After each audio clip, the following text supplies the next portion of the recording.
The air crackled with anticipation. Cameras flashed, capturing every twitch of every brow. The Senate chamber, usually a stage for measured debate, was about to become a crucible. Pam Bondi, former Attorney General of Florida, sat poised before the Senate Judiciary Committee. Her nomination, U.S. Attorney General, the stakes?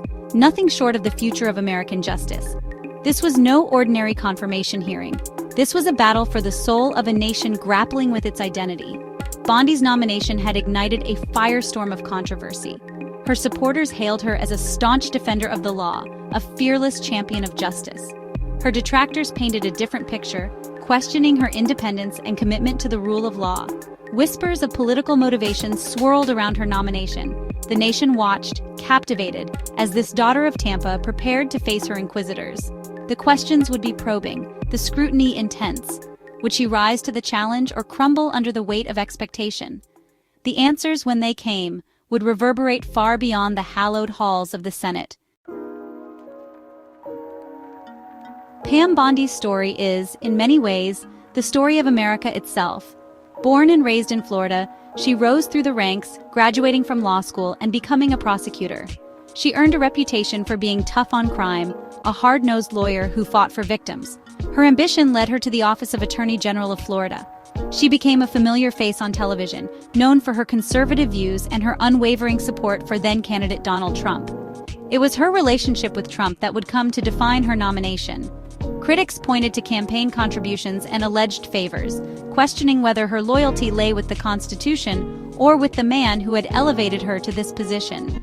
Bondi, for her part, remained defiant. She asserted her independence, her commitment to justice, and her unwavering belief in the rule of law. But doubts lingered. The Senate hearing would be her opportunity to address these concerns, to convince the American people that she was the right person for the job. The question was, could she rise above the political fray and prove herself worthy of the trust placed in her? The nation held its breath, waiting for the answers. The tension in the room was palpable. Senators, their faces etched with seriousness, peppered Bondi with questions. Each inquiry was a landmine, carefully worded to expose any hint of bias or impropriety. The hearing became a battleground of ideologies, a microcosm of the deep divisions plaguing the nation.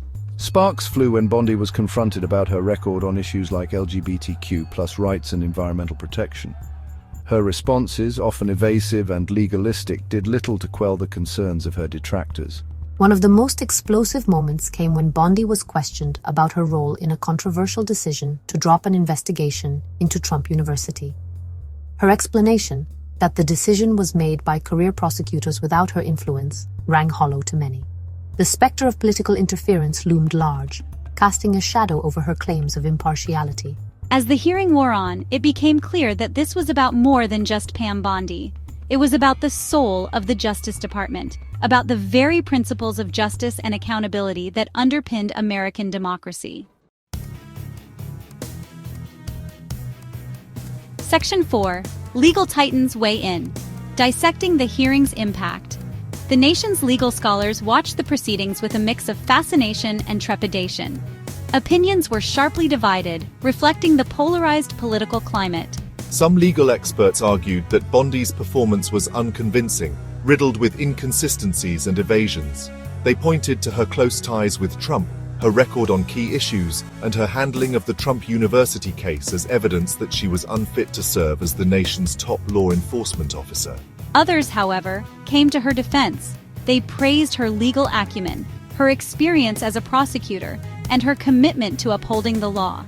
They argued that the criticisms leveled against her were politically motivated and lacked merit. The debate raged on, spilling out of courtrooms and law schools and into the living rooms of everyday Americans.